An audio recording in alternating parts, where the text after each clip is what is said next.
Hello, kamusta tayo lahat? I worship the Almighty Father. I glorify His name. I exalt His name on high.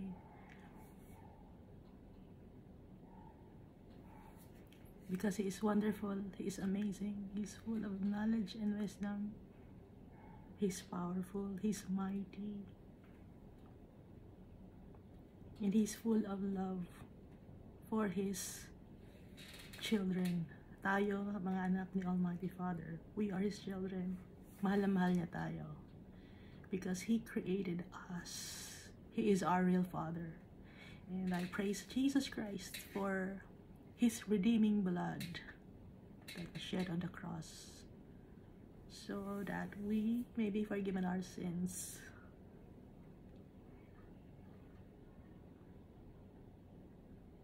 Jesus Christ is holy, just like our Father. At pagkasama si Almighty Father at si Jesus Christ to help us. And the Holy Spirit also. Kasi lahat ng ginagawa ng tatay natin at Jesus Christ is for our own good. Dahil si Almighty Father at si Jesus Christ, they are good already. They live in heaven and masaya sila doon with all the souls, but they also want us to be with them, to share their glory to us.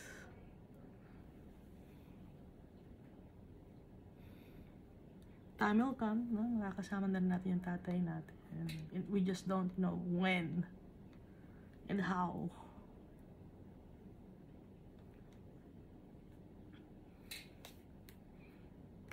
And I also thank the Almighty Father for teaching me His words.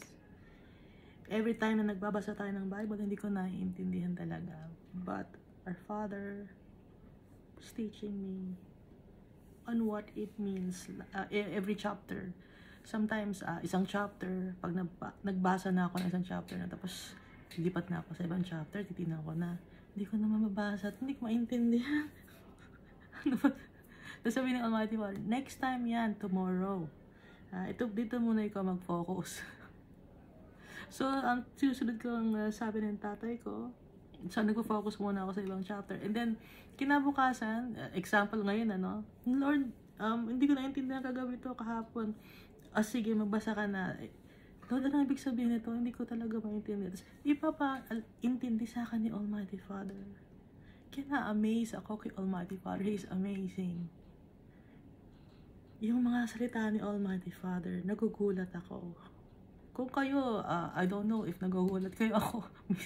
Ako nagugulat ako sa mga wisdom ni Almighty Father, sa kanyang pagmamahal sa atin. Kaya, if we read the Bible, we ask God for guidance through the power of the Holy Spirit to understand the words of our Father, to understand our Father better, para maging malalim yung pagkakakilala natin sa tatay natin.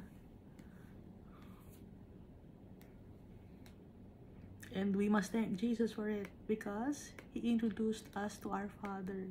Pinakilala ni Jesus Christ yung Almighty Father sa atin. Kaya dapat tayo magpasalamat kay Jesus Christ, our friend, our Redeemer, our Savior, the Lamb of God. And He's the one who's writing our names in the book of life.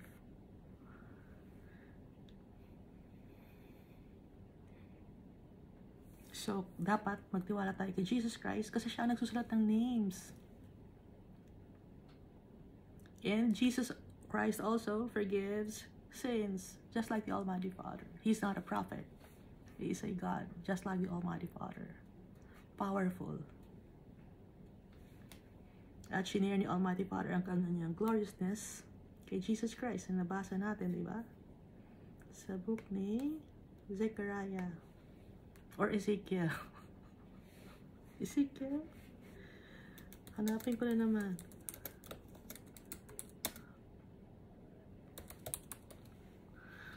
lagi na kasi sabi ko, letter E and Z, or Z or E. Ezekiel. Una yung E. Okay, tatandaan ko. Una yung E. Hindi Z ang una. Una ang E. Doon, yung man clothed in linen. Na nandun yung cherubim. Sa Ezekiel. Ayan, matatandaan ko na. So, last time, we read Jeremiah chapter 14. So, it's about famine. So, ito yung land of Judah. May famine. Dahil sa wickedness ng mga tao, ayaw tumigil sa kanilang mga kalokohan, ayaw tumigil sa paggawa ng kasamaan. And so, it is our example for us na pag hindi tayo titigil sa ating mga wickedness, our Father will punish us. And the punishment is for our own good so that we may learn from the teachings of our Father. Tuturuan niya tayo ng leksyon para matuto tayo.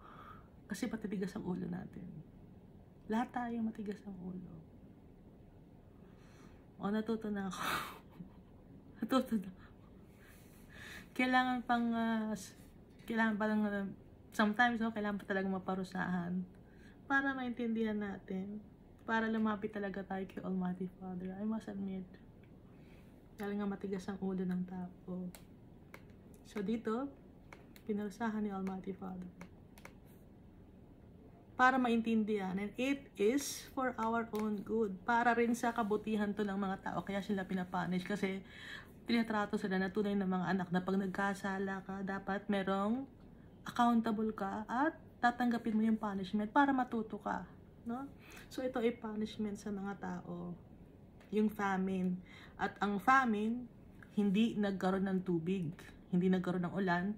So pati mga animals na uhaw, pag yung animals na uhaw aalis siya, pupunta siya sa ibang lugar or mamamatay siya, magkakaroon naman ngayon ng taggutom. Ngayon yung mga plants naman, hindi naman tutubo, magda-dry, at hindi magkakaroon ng magandang ani. At saka yung mga tao, hindi din makakainom ng tubig, no? Dahil wala ring ulan, so nagpunta sila sa mga lagyan ng tubigan or cistern kasi nag-iipon sila ng tubig ulan. Maganda pa yung ulan noon, pwede pang inumin. Ngayon hindi na pwedeng inumin ang ulan ngayon, madumi ng tubig ulan ngayon. Noon, time na yon, maganda pa yung ulan. So nakalagay sa cistern, no? Pag umuulan, nakasahod. Ngayon, iba na ang tubig ulan natin. Kaya hindi natin pwedeng inumin.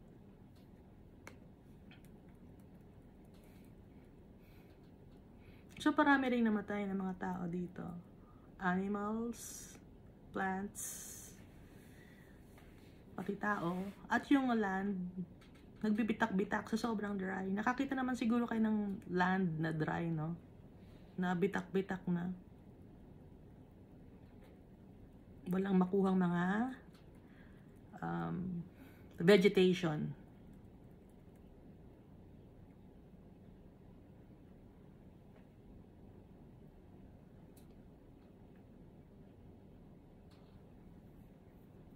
At dahil din sa famine, nagkaroon ng sakit yung mga tao. Sometimes skin diseases yon, or kulang sa nourishment ang mga tao.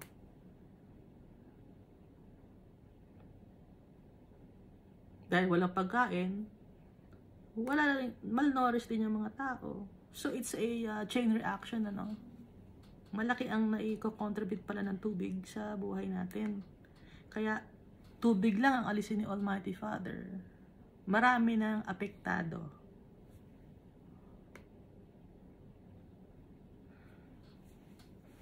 Kaya yung mga tao ngayon dito sa Jeremiah chapter 14, humingi ng tawad kay Almighty Father. Nagmakaawa sila kay Almighty Father.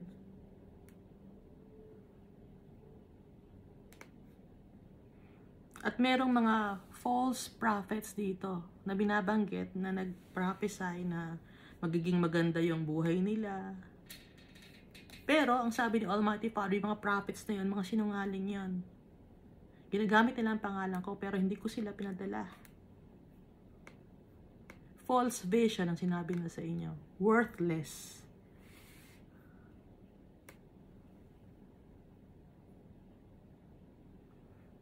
Kaya tayo, kung may mga nagpa-prophesy, i-check natin sa Bible. Malalaman natin kung in line with God's words, yung sinasabing ng prophesy ng isang tao. Pero wala pa akong nakikita sa ngayon na nagpa-prophesy. Hindi ko pa nakikita sa internet, puro mga false prophets ang nakikita ko doon. So, dito na tayo sa Jeremiah chapter 15. Then the Lord said to me, even if Moses and Samuel stood before me, my mind would not be favorable toward this people. Cast them out of my sight and let them go forth. Sabi ni Almighty Father. Na kahit na si Moses and Samuel pa ang humarap sa kanya, hindi siya papayag, si Almighty Father,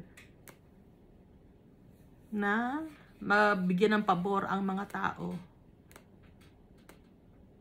Kaya binanggit si Moses at si Samuel. Righteous sa paningin ni Almighty Father, si Moses at si Samuel. Kaya sinabi ni Almighty Father, kahit si Moses pa at si Samuel pa ang magmakaawa sa akin, hindi ako papayag na bigyan ng pabor ang mga tao dahil sa kanilang mga kasalanan. Verse, ituloy natin, ano? Then the Lord said to me, even if Samuel and Moses stood before me, my mind would not be favorable toward this people. Cast them out of my sight and let them go forth. Verse 2, and it shall be, if they say to you, where should we go? Then you shall tell them, says the Lord, such as are for death to death, and such as for the sword to the sword, and such as for the famine to the famine, and such as for the captivity to the captivity. Alam niyo ibig sabihin nun? Sabi kasi ng mga tao, saan kami pupunta? Wala kaming tubig, may pestilence, may namamatay sa amin. Saan kami pupunta? Ang sabi ngayon ni Almighty Father kay Jeremiah, sabihin mo sa kanila, such as death to death. Kung dapat kayo mamatay, mamamatay kayo. Kung kayo ay mamamatay sa sword, mamamatay kayo sa sword. Kung mamamatay kayo para sa famine kayo mamamatay. Kung mamamatay kayo bilang isang mga slaves, mamamatay kayo bilang slaves. Sabi ni Almighty Father. Very si Almighty Father. Loving, pero makikita natin dito, na pag galit si Almighty Father, He is for justice. Si Almighty Father. Mapagmahal si Almighty Father. Pero pag ginalit mo, talagang galit si Almighty Father. Kasi, king siya eh. Creator siya eh. Tapos binabastos siya ng mga tao. Sa ngayon, inaalaw ni Almighty Father na bastusin ang kanyang pangalan sa ngayon ng mga tao. Marami nang babastos kay Almighty Father ngayon. Pero dating ang time, antay lang. Paparusahan ni Almighty Father yung mga taong nang babastos sa kanya. May inaantay pa kasi na mga magiging followers of Christ. Kaya hindi pa dumarating si Jesus Christ. Inaantay pa. Verse 3. And I will appoint over them 4 forms of destruction. Ibibigay ko sa kanila ang 4 na pamamaraan para sila ay ma-exterminate or ma-annihilate or masira or mamatay. The Lord, says the Lord. Ang first na form of destruction, the sword to slay. The second, the dogs to drag. The third, the birds of the heavens. And the fourth one, and the beasts of the earth to devour and destroy.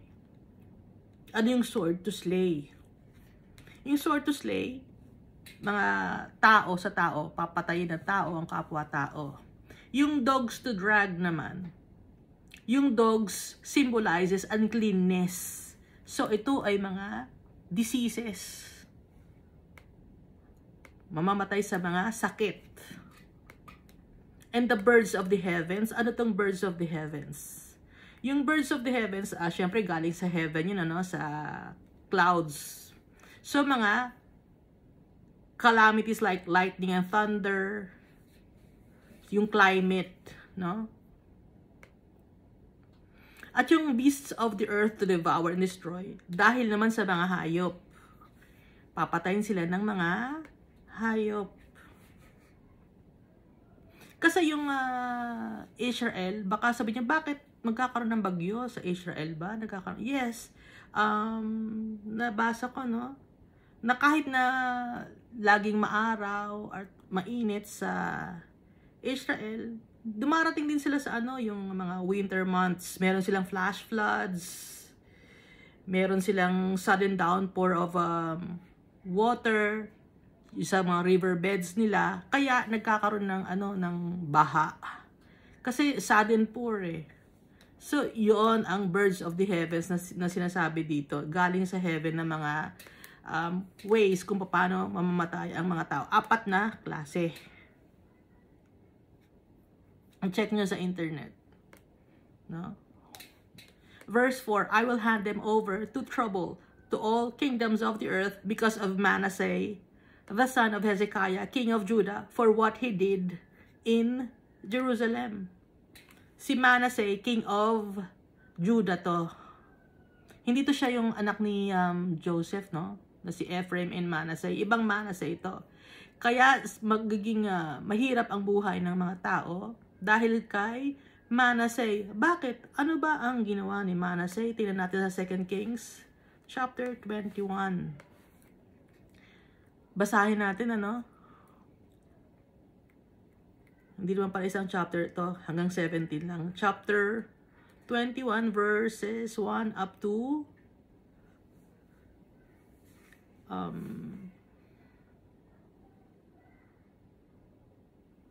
16. Manasseh was 12 years old when he became king. So, bata pa si Manasseh, naging king na siya. So, ito ang dahilan na basahin natin.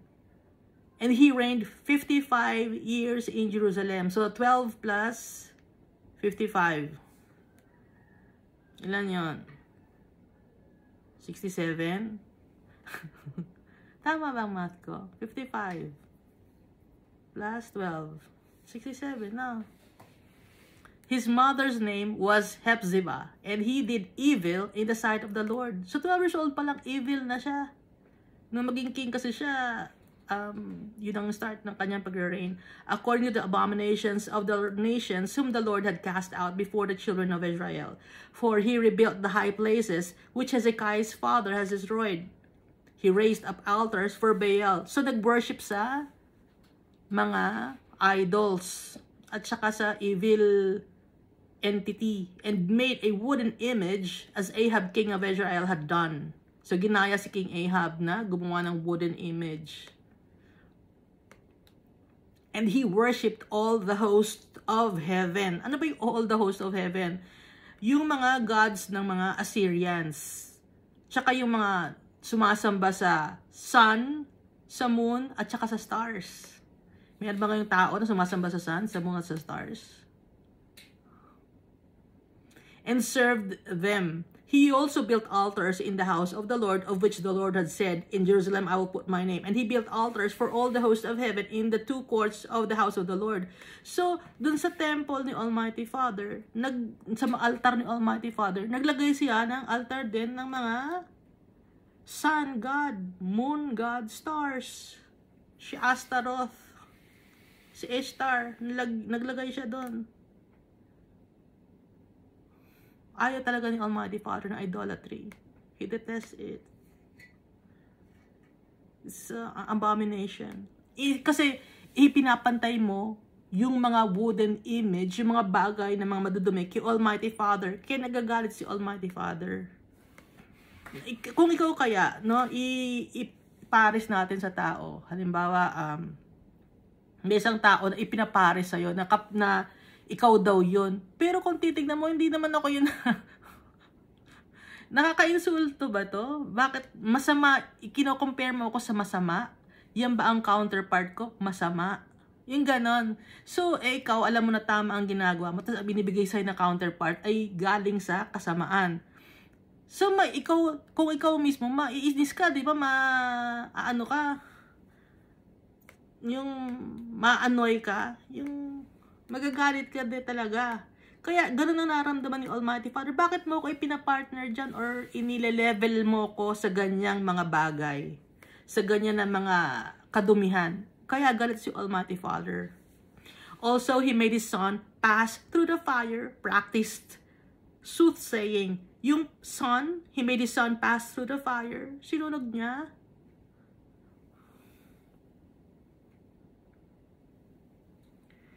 Practiced soothsaying, used witchcraft, and consulted spiritists and mediums.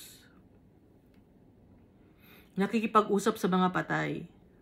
Pero hindi naman talaga mga patay ang kausap niya, kundi mga false, mga angels yon, mga evil angels, mga fallen angels, na nagbabalat kayo or nagpapanggap na mga dead people.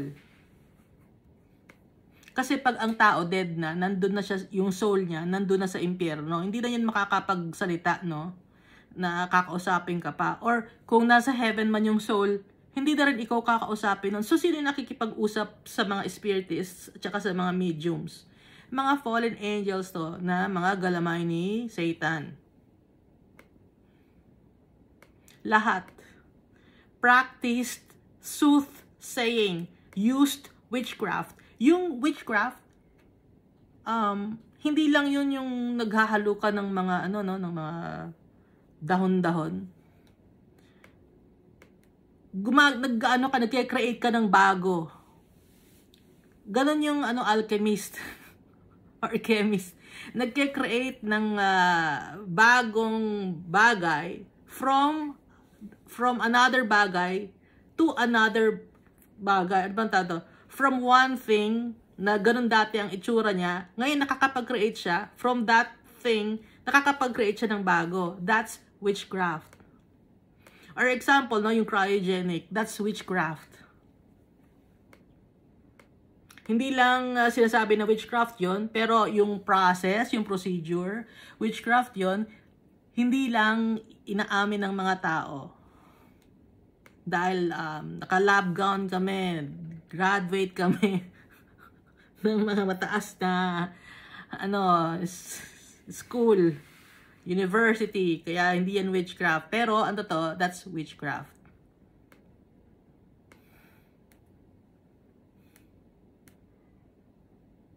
At saka yung sa mga albularyo, di ba? Gumagawa sila ng mga gamot-gamot. Saan galing ang mga gamot natin ngayon?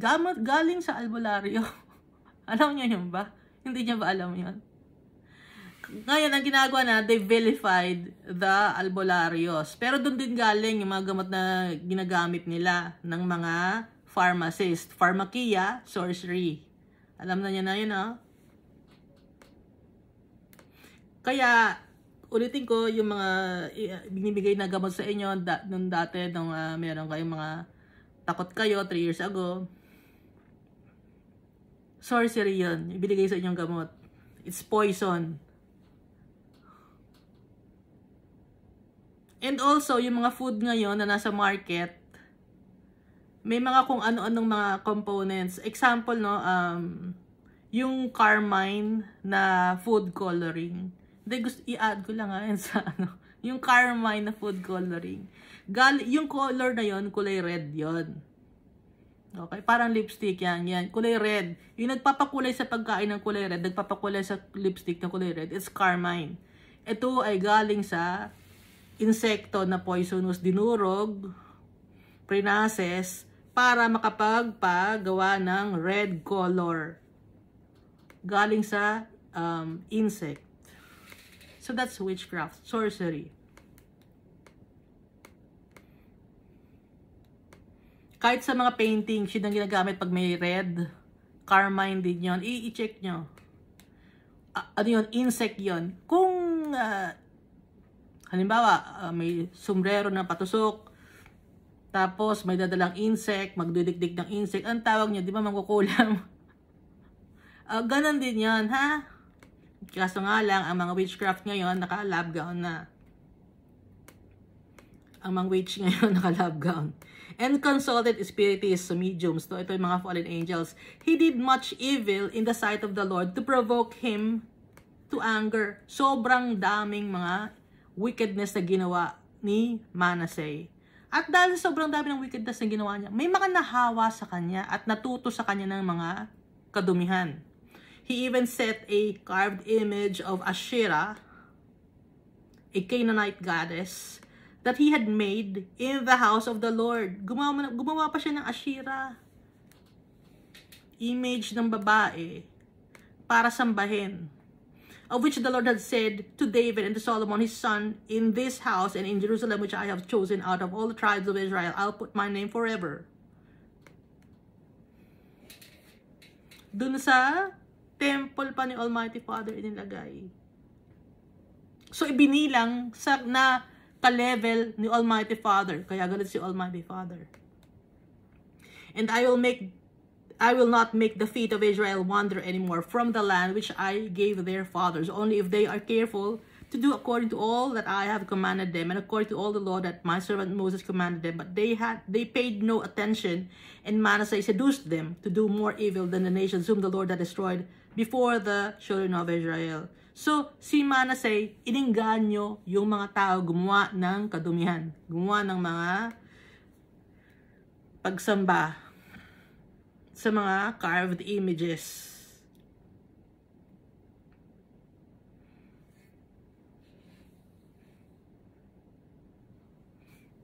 Ito pa, no? And the Lord spoke by his servants, the prophets, saying, because Manasseh, king of Judah, has done these abominations, he has acted more wickedly than all the Amorites who were before him, and has also made Judah sin with his idols. Therefore, thus says the Lord God of Israel, behold, I am bringing such calamity upon Jerusalem and Judah, that whoever hears of it, both his ears will tingle. And I will stretch over Jerusalem the measuring line of Samaria, and the plummet of the house of Ahab. I will wipe Jerusalem as one wipes a dish, wiping it and turning it upside down. So I will forsake the remnant of my inheritance, and deliver them into the hand of their enemies. And they shall become victims of plunder to all their enemies, because they have done evil in my sight, and have provoked me to anger since the day their fathers came out of Egypt, even to this day. Moreover, Manasseh shed very much innocent blood, till he had filled Jerusalem from one end to another. Besides his sin by which he made Judah sin in doing evil in the sight of God, in the sight of the Lord. Marami rin pinapatay pala si Manasseh. Imagine, bata pa siya, naging king na siya. Evilness na ang ginagawa niya. Kaya dito sa balik tayo no, sa Jeremiah chapter 15 verse 4,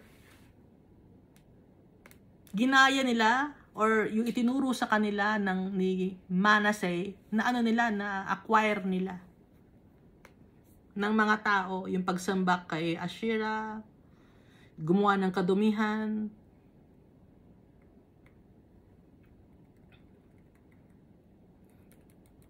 Kaya galit si Almighty Father. Ayaw ni Almighty Father na madudumi ang kanyang mga anak. Dahil pag madumi ang mga anak ni Almighty Father, hindi niya makakasama in heaven. Dahil, kailangan, para makasama natin ang tatay natin in heaven, malinis tayo. Ngayon, kung ang tao ay madumi, yung puso niya madumi, sa impyerno ang punta niya, ayaw ni Almighty Father na pupunta ang kanyang mga anak sa impyerno. Dahil mahal nga ni Almighty Father. Naiintindihan ba natin? May mga taong hindi na naiintindihan. Dapat, gawin din natin yung part natin. Dahil si Almighty Father, ginagawa lahat ni Almighty Father. Tayo mismo, dapat nang maging willing tayo to obey our Father. Verse 5, for who will have pity on you, O Jerusalem? O who will bemoan you? Or who will turn aside to ask how you are doing? Sino ngayon ang maaawa sa iyo, Jerusalem? Sino ngayon ang malulungkot kung ano na ang nangyari sa iyo? Sino na ang mag-aalaga sa iyo? Sino na magtatanong kung okay ka pa ba? Dahil ang nag-aalaga sa atin, si Almighty Father. Ngayon pag nagkakasala tayo, napapalayo tayo sa tatay natin. Pag malayo tayo sa tatay natin, lalo tayong nalulugmok.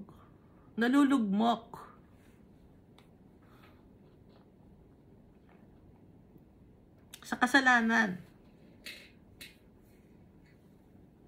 Verse 6, "You have forsaken me, says the Lord." Iniwan niyo ako.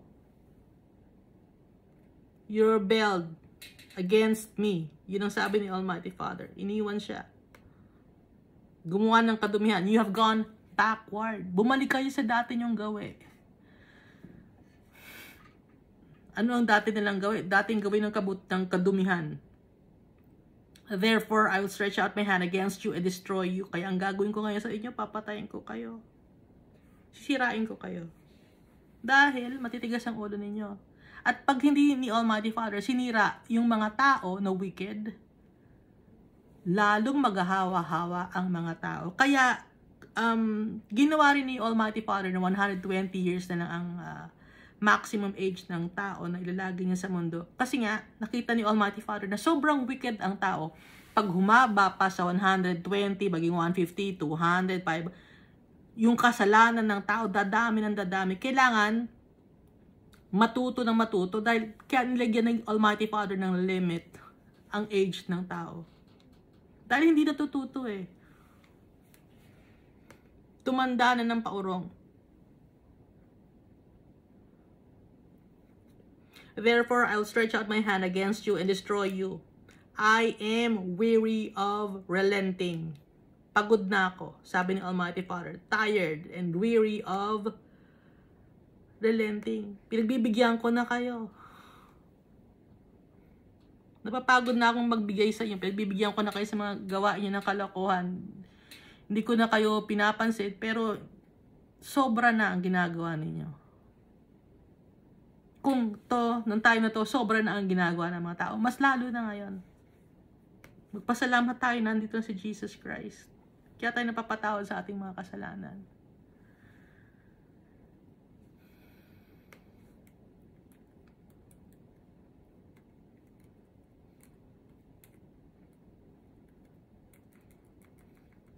Kung hindi dumating si Jesus Christ, ganito pa rin ang mangyayari sa atin. Pagagalitan tayo ni Almighty Father, matutupok tayo. Hindi na natin alam kung anong mangyayari sa atin. Puro na lang tayo kasalanan. Wala na tayong ginawang tama dahil sanay tayong gumawa ng kasalanan. Ngayon, dahil sa awa ni Almighty Father, pinadala niya si Jesus Christ para masave tayo sa ating mga kasalanan.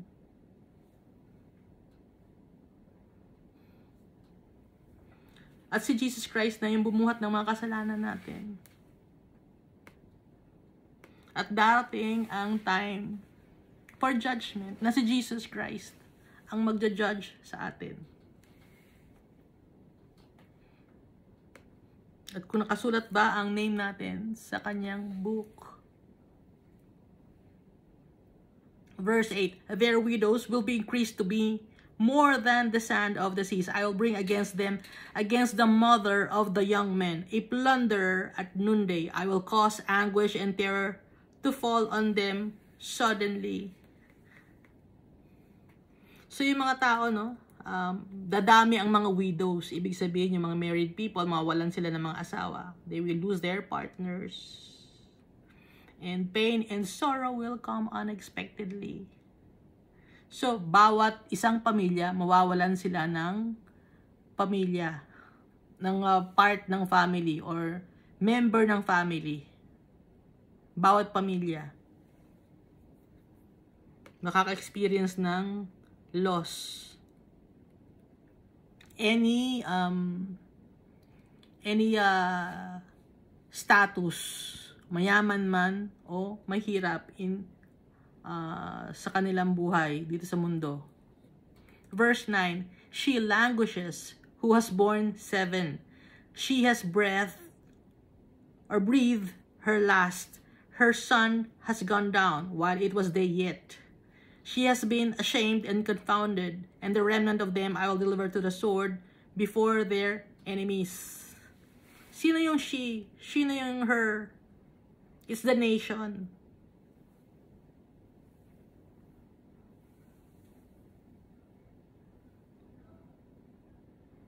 Her sun has gone down. Wala nang hope. Di ba pag tumaas ang araw, there is a dawning of a new day? Or a hope every day. Ngayon, pag sinasabing her sun has gone down, wala na. Nagdwindle na yung kanyang light. Wala nang hope. Kahit na umaga pa, while it was yet day, mawawala na agad ng hope. At siya ay mapapahiya at mako-confused. Unsure sa kanyang mangyayari at ang reaction niya, hindi niya alam kung paano dahil nga sa galit ni Almighty Father. At ang mga natitirang mga tao ay mamamatay. Papatay na kanilang mga enemies. Sino ba yung mga enemies? Mga principalities. Ang mga enemies doon, sino ba nagpapadala ng mga sakit, ng mga kaaway, nag-aaway-away, mga evil spirits yon.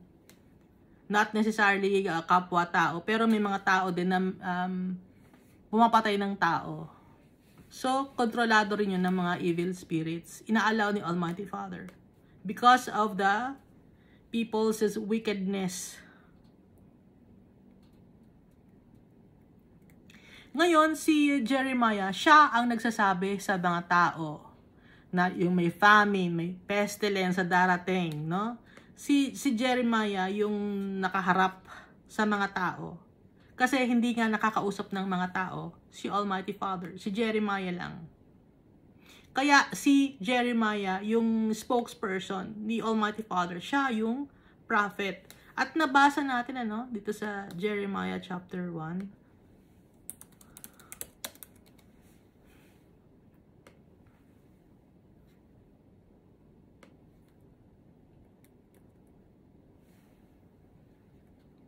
Nasabi ni Jeremiah, hindi raw siya marunong magsalita at siya ay bata pa. Diba sabi ni Jeremiah yan? Ito sa Jeremiah chapter 1. Ito sabi niya, Lord God, behold, I cannot speak, for I am a youth. So bata pa si Jeremiah. Ngayon, itong si Jeremiah ngayon sa verse 10. Dahil siya yung spokesperson ni Almighty Father, siya yung prophet. Dahil bata pa siya, hindi siya marunong magsalita. Sabi ito ni Jeremiah sa verse 10, Woe is me, my mother, that you have borne me, a man of strife and a man of contention to the whole earth. I have neither lent for interest, nor have men lent to me for interest. Every one of them curses me. Anong ibig sabihin nun? Lahat ng mga tao sinusumpa siya. Hindi naman siya nagpautang at hindi siya nangutang, pero galit sa kanya yung mga tao. Kasi, di ba, usually, pag nagpautang ka, tataguan ka ng tao. Or pag ikaw nangutang, tataguan mo yung tao. Ganon. So, si Jeremiah, iniiwasan siya ng mga tao. Kaya nga sinabi ng niya, hindi naman ako nagpautang na may interest. Hindi ako nangutang, hindi ako nagpautang. Pero lahat, minumura ako, sabi ni Jeremiah. Kasi ganun, noon pa man, naniningil, mumurahin. Nagpapautang, mumurahin. Nagkakaroon ng away dahil sa pera. Noon pa yon. So hanggang ngayon, may nag-aaway tungkol sa pera, di ba? End of friendship na, pag nagkautangan na. Dahil di na nagbayad, niloko ka, in-scam ka, ganon. Ngayon, etong si Jeremiah, sabi niya, hindi naman ako nagpautang na may interest. Hindi naman ako nangutang sa mga tao, pero sinusumpa ako. Sabi ni Jeremiah. No? Kaya, nalungkot si Jeremiah. He felt gloomy and depressed. Walang may gusto sa kanya, ayaw siya, iniiwasan siya ng mga tao. Para siyang plague kung ituring ng mga tao, ayun na naman si Jeremiah, kung ano na naman sasabihin ni Jeremiah, hindi alam ng mga tao kung magagalit sila kay Jeremiah o katatakutan nila. Kaya ang ginagawa nila, iniiwasan na lang nila, minumura na lang nila si Jeremiah. Hindi ko ito naintindihan dati. Mapasalamat ko natin naintindihan ko. Galit pala yung mga tao kay Jeremiah.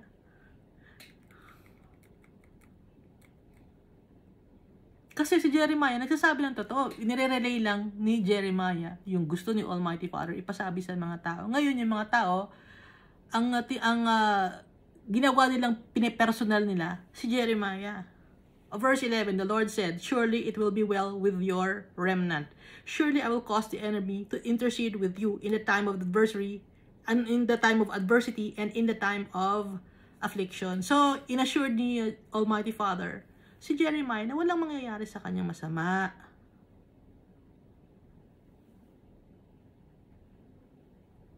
At gagawin ni Almighty Father na yung mga tao na lumalayo sa kanya ay makikipag-reconcile sa kanya. Sabi ni Almighty Father yon, no? Kaya binibigyan ni Almighty Father si Jeremiah ng assurance na huwag siyang malungkot. Na kung may mga taong umaayaw sa kanya, huwag siyang malungkot. Darating ang oras na makikipag-reconcile yung mga tao sa kanya. Tapos ito sa verse 12, can anyone break iron and the northern iron and the bronze? Meron bang kayang sumira ng iron? Alam mo yung iron? Yung strong metal yon, no? Alam mo yung bakal, no? Kaya bang ma-break ang bakal? The northern iron, ang northern iron galing sa heaven, matigas na bakal galing kay Almighty Father, no? Pag sabing northern, strength ni Almighty Father yun. And the bronze. Bakit binanggit ang bronze? Yung bronze, it's an alloy. Excuse me. Yung bronze alloy yon na merong copper. Ngayon yung bronze, may antimicrobial properties yon. Ha? Lately ko lang nalaman yun na may antimicrobial properties pala yung bronze tsaka yung copper. Ang galing ni Almighty Father. So yung bronze, may kasama siyang copper, di ba? Copper has been used, basahin ko na, copper has been used for 3 millennia for its natural antiviral and antibacterial properties and are effective in killing 99.9% of the bacteria within 2 hours. Ay, ang galing. Ang galing ni Almighty Father. O, tingnan niyo na, hindi kami na-amaze kay Almighty Father. Alam na alam niya yung properties ng bronze dahil siya nga nag-create na may antibacterial properties pala to. Lately ko lang nalaman to, 3 years ago, kasi sabi ng mga tao, kailangan makagawa tayo, maka-invento tayo ng doorknob na merong antibacterial properties. Tapos nakita ko sa meme, anong tawag nyo sa akin ngayon? May doorknob doon na bronze doorknob. Ano, baliwala na lang ba ako? Sabi ng doorknob na naka-meme. So, ibig sabihin pa, matagal na tayong merong, yung doorknob, matagal na pala may antimicrobial properties yun, antibacterial. Ayun o, nakita-kita, 99.9. Within 2 hours, tanggal.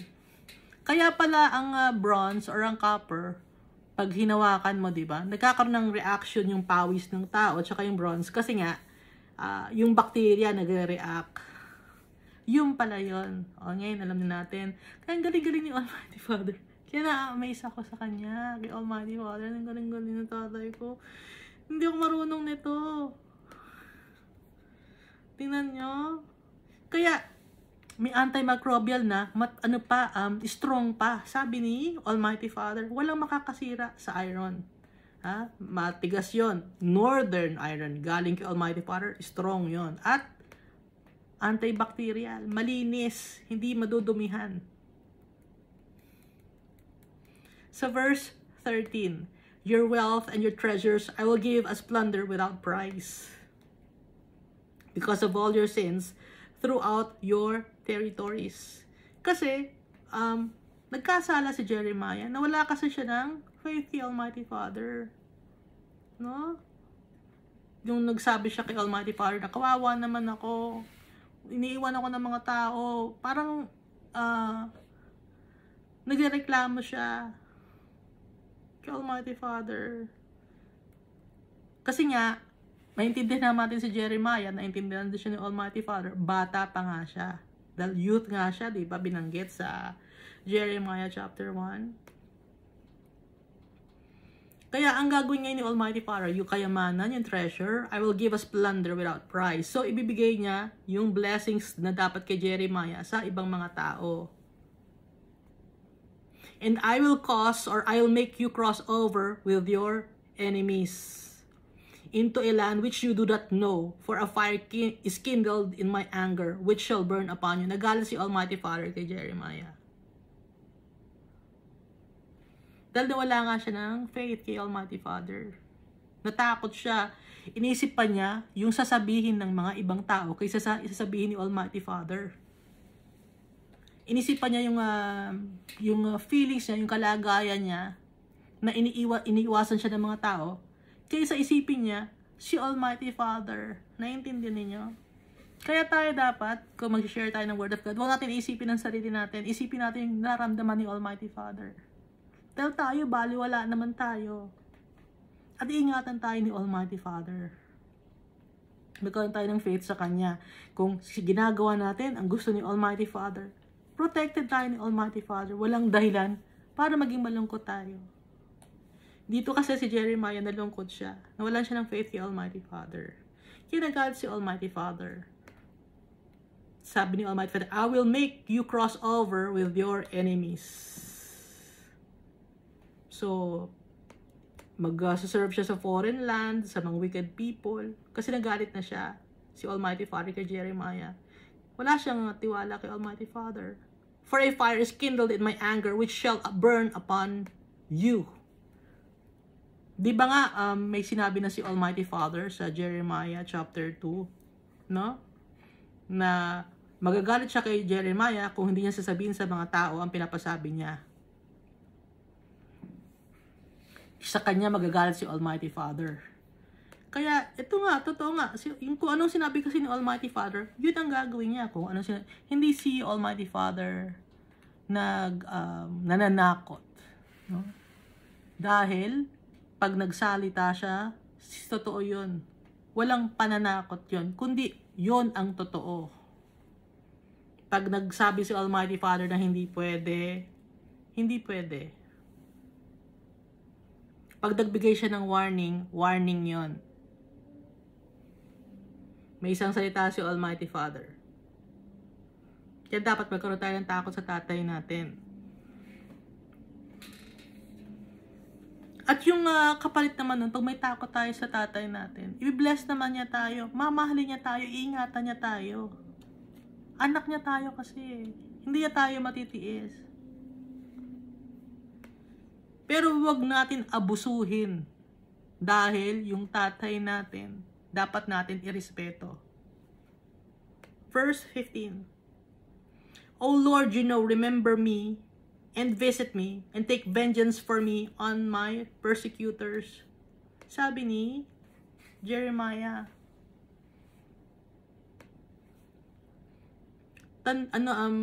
Alalahanin niyo po ako na nagmakaawa siya kay Almighty Father na huwag siyang parusahan.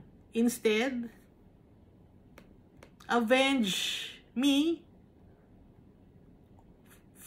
for me on my persecutors. Kung sino nagpe-persecute sa kanya. Dahil pinapersecute nga siya ng mga tao. Inaayawan siya ng mga tao. Kinukutya siya ng mga tao. Minamock siya ng mga tao. Pinotorment siya. Pinagtatawanan siya.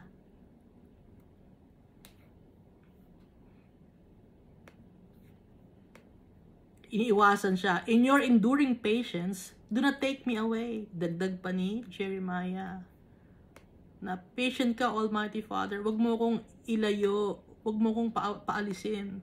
Know that for your sake, I have suffered rebuke. Alam niyo po na kaya ako nagkakaganito ay dahil sa sinusunod ko po kayo.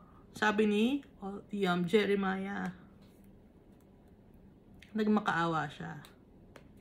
No, na kaya siya inayawan ng mga tao, kaya inabhor siya, or the people loathe Jeremiah. It's because of the prophecy that the Almighty Father has ordered him, or had ordered him to convey to people.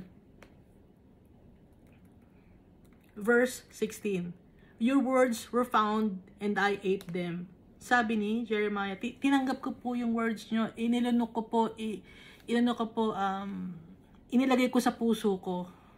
And your words was to me the joy and rejoicing of my heart. Ito yung salita niyo po ang bigay sa akin ng joy. For I am called by your name. Kasi tinawag mo po ako, Almighty Father. Tinawag mo ako ng personal. O Lord God of hosts. Sabi ni Jeremiah, tinanggap niya yung mga salita ni Almighty Father. Lahat ng mga orders niya, in-acknowledge niya na siya ay tinawag ng personalized, no? Hindi ipinadaan sa ibang tao, kundi diretsong kinausap siya ni Almighty Father. Dugtong pa nito ni Jeremiah, I did not sit in the assembly of the mockers, nor did I rejoice. I sat alone because of your hand, for you have filled me with indignation. Lagi ako nag-iisa, sabi ni Jeremiah. I did not sit in the assembly of the mockers. Hindi siya nakikipag-associate sa mga tao na ayaw makinig sa kanya, sa mga warnings ni Almighty Father. Hindi siya nakikipag-associate doon. At hindi siya nakikipag-rejoice sa mga tao. Ang sabi niya, I sat alone because of your hand. Mag-isa lang siya, kumakain, naglalakad. Galing iniiwasan siya ng mga tao. Ayan na naman si Jeremiah, magbibigay na naman ng prophecy yan. Pag sasabihin na naman niya tayo, magtago na tayo. Ganun, kaya nalulungkot si Jeremiah. Kaya nga nagalit si Almighty Father, dahil nga, ba't nalulungkot pa si Jeremiah? Nawalan ng pananampalataya si Jeremiah. For you have filled me with indignation. So, lahat ng mga tao, iniinsulto siya and were annoyed at Jeremiah. Verse 18. Why is my pain perpetual and my wound incurable? Dahil ang tao, no, pag binigyan ka ng mga masasamang salita, ang sakit nun. Diba? Kasi hindi nga nakikita ng mga tao si Almighty Father. Si Jeremiah yung naka-front. Naiintindihan natin?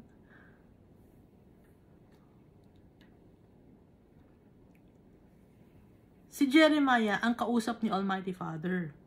Dahil prophet siya nagko-convey ng message sa mga tao. Ngayon, since hindi nila nakikita si Almighty Father, si Jeremiah lang ang nakikita ng mga tao. Si Jeremiah yung inaaway ng mga tao. Sasabihin, baliw na yan si Jeremiah, or batuhin natin yan, puro mga kung ano-ano ang mga sinasabi. Kaya galit ang mga tao. Kaya lagi mag-isa si Jeremiah. Naging low moral, no, si Jeremiah. Kaya si Almighty Father, nagalit siya kay Jeremiah. Bakit siya magiging maglo-low moral? Samantala ang kausap niya ay si Almighty Father, the Creator of heaven and earth. Yun naman ang kay Almighty Father. Pero dahil nga bata pa si Jeremiah, kaya nagkakaganon siya. Naintindihan ninyo? Pero nagmamakaawa naman si Jeremiah kay Almighty Father. Okay? Why is my pain perpetual and my wound incurable? Dahil pag sinalitaan ka ng masasama ng mga tao, hindi naman physical yun, kundi emotional and mentally hurt ka, di ba? Which refuses to be healed.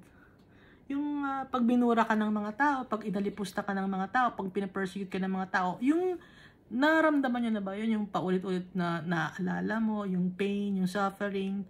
Kaya naiiyak siya. Which you surely be to me like an unreliable stream as waters that fail. Sabi ni Jeremiah. Kasi akala ng mga tao, baliw na siya. Kaya they hurl invective remarks at Jeremiah. Kaya si Jeremiah, he was disheartened.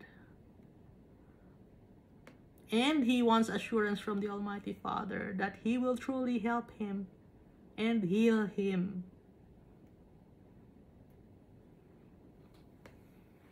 Dahil yung mga wicked people nga, nung time na yon, kung ngayon may mga wicked people na, di ba? Kung makita niyo magsigawan, sinisigawan nila yung mga nag-share ng Word of God sa streets, no? Ganun, pas lalo malala din yung time noon. Kaya Jeremiah was deeply troubled and afraid. Ngayon dito tayo sa verse 19. Therefore, thus says the Lord, if you return, then I will bring you back. Kung babalik ka sa akin, kung magtitiwala ka sa akin, i-reinstate kita sa iyong trabaho bilang prophet. You shall stand before me. Haharap ka sa akin. If you take out the precious from the vial. Ano yung if you take out the precious from the vial? If you see the good things na mga mangyayari. Kasi ang nakikita lang ni Jeremiah is yung mga bad things. Nakikita lang niya na pag nagbibigay siya ng prophecy sa mga tao, nakikita lang niya bad things. Hindi niya nakikita yung ikakaganda o ng resulta ng pag-share niya ng prophecy from the Almighty Father. Naiintindihan niyo ako? Sino makausap ko nakakaintindi sa akin? Kaya if you take out the precious from the vial, ano ba yung precious from the vial? Yung vial, madumi. Yung precious, yung important, yung treasure. Nakikita mo ba yung treasure ng prophecy? Na pag nalaman ng mga tao yung importance ng prophecy, magbabago sila. Yun ang ibig sabihin ni Almighty Father. I-check mo kung ano yung positive effect na mangyayari. Yung precious, yung treasure. Alisin mo yung bad na mga meaning. Kundi lagi mong i-check bakit nagbigay ng prophecy. It's to warn people because the Almighty Father loves the people. Hindi nakita ni Jeremiah yun kasi bata pa siya. Naintindihan niyo ba ako? You shall be as my mouth. Gagawin kitang bibig ko. Let them return to you, but you must not return to them. Hayaan mong sila ang bumalik sa'yo, pero ikaw ay hindi ka babalik sa kanila. Sabi ni Almighty Father. Ibig sabihin nun, the Lord God warned Jeremiah not to partake with the sinful people. Ang dapat, yung mga tao, ang mag-change ng kanilang ways nang makasama si Jeremiah. At hindi si Jeremiah ang makikiayon sa mga wicked people. Naintindihan ninyo? Yung mga people na wicked, hindi dapat makiayon si Jeremiah sa kanila, kundi dapat si Jeremiah makiayon ang mga wicked people kay Jeremiah nang sa ganun magbago ang mga wicked people. Sundan nila yung gawa ni Jeremiah na pleasing to the Almighty Father.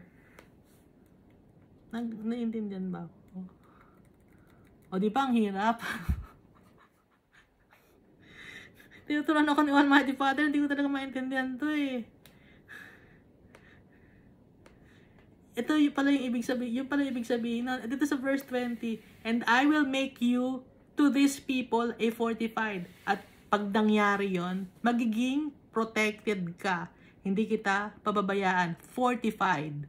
Bronze wall. I will make you to these people a fortified bronze wall. Ano ba yung fortified? Minsan sa mga milk, di ba, fortified with vitamin C.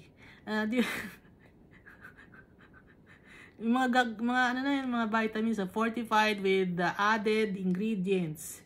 Ibig sabihin ng fortified, secured or protected. Bronze wall.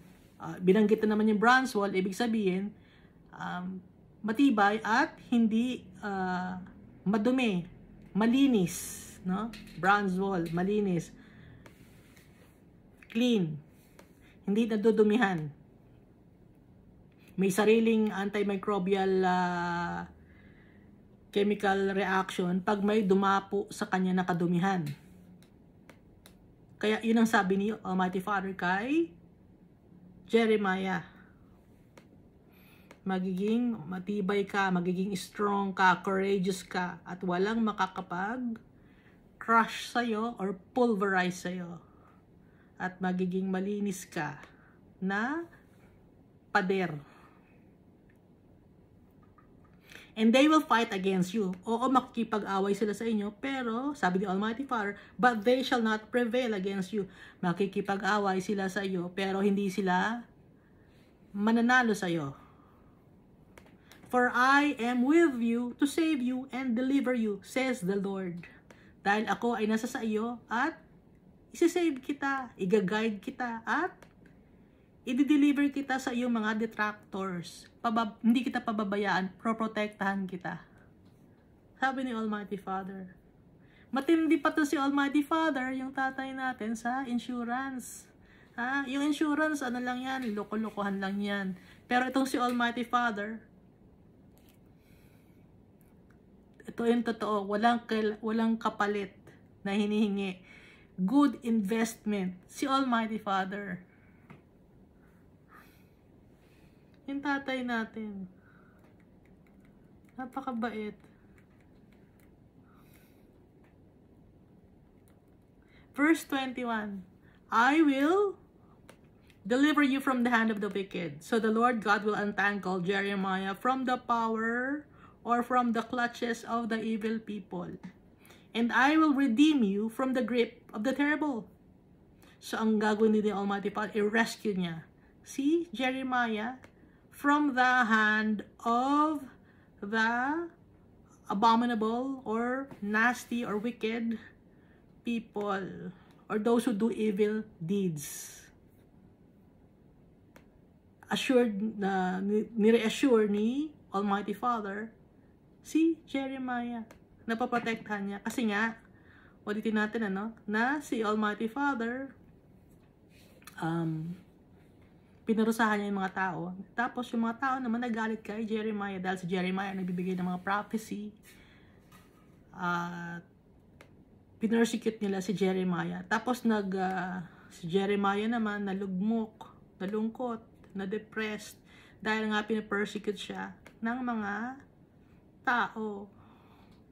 Dahil siya lang ang nakakadinig ng boses ni Almighty Father, si Jeremiah lang ang nakakakita ng vision. Kaya ang tawag ng mga tao sa kanya, nababaliw na siya, naloloka na ba siya, bakit anong nangyayari sa kanya, binabato siya. Kaya ngayon si Jeremiah, laging malungkot, nag-iisa siya, kaya nagkipag-usap siya kay Almighty Father.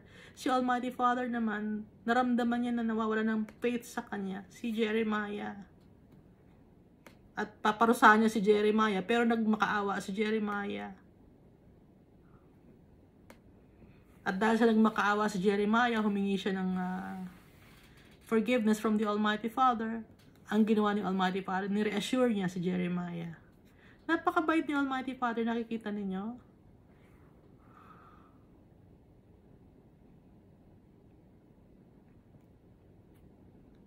Si Almighty Father, ang pagkakatiwalaan, simula pa nung create niya ng mundo na to, hindi nagbabago. Yung pagmamahal niya, yung kanyang righteousness, yung trustworthiness ni Almighty Father, hindi nagbabago.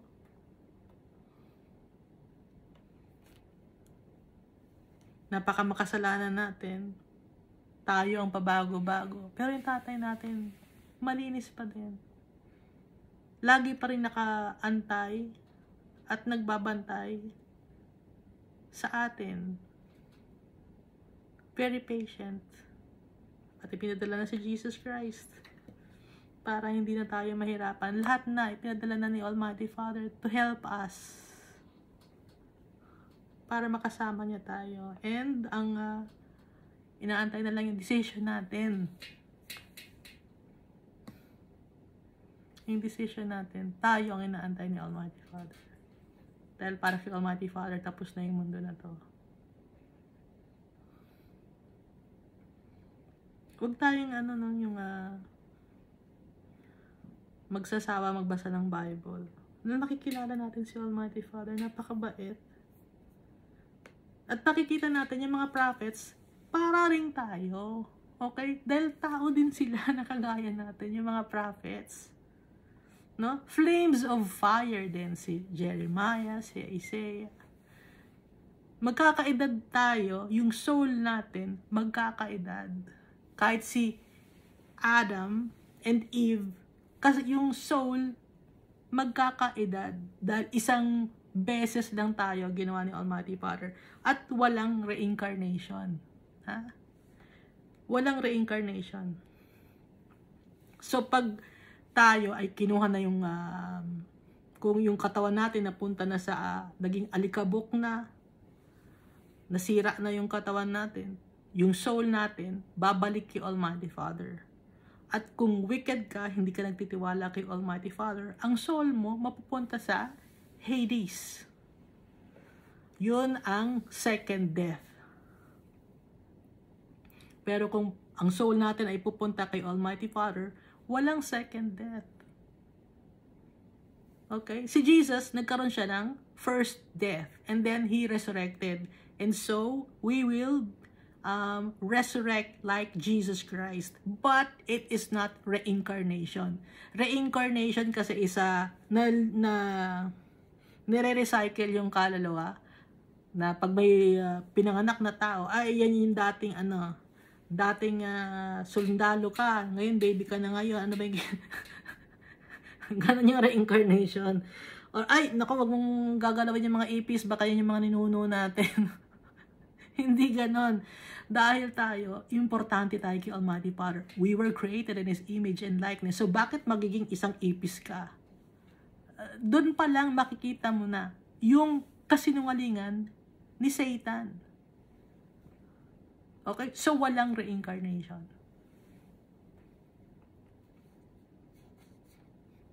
Meron lang tayong chance dito sa mundo, maraming chances na ibinibigay sa atin, and then after the chance natin dito sa mundo, dapat tama na ang mga napili natin, dahil kung sa time na kunin na ang yung body ni Almighty Father at hindi ka nakabalik yung heart and mind mo sa tatay natin, tsak yun, sa eternal damnation ka, na may second death ka. Kaya ngayon pa lang, magbabasa tayo ng Bible, get to know our Father, and ask Jesus for forgiveness. Dahil nakalagay sa Bible, the Father and I are one. Parehong nagpapatawad ng kasalatan ng tao. Parehong nagsisave. Iisa ang hangarin, isa ang goal to for our souls to be with them in heaven. They are our true treasures. At hindi natin kailangan ng kung ano man para makabalik sa tatay natin. Ang kailangan ng Almighty Father, yung puso natin na sumusunod sa Kanya, na nagmamahal sa Kanya, na siya ang ipinaprioritize natin, na nagtitiwala tayo kay Jesus Christ, at mahal natin si Jesus Christ, at maganda ang tingin sa atin ni Almighty Father because of the blood of Jesus Christ. Dahil si Jesus Christ, perfect siya. Yung religious leaders ninyo hindi perfect, no? So, ang perfect, sinong perfect? Si Jesus Christ. Kaya lagi tayo magpe-pray kay Jesus. Glorify the name of Jesus Christ. Kasi pag glorify natin ang name ni Jesus Christ, we are glorifying our Father also. Just like what is written in John chapter 17. Thank you, and God loves us all so much.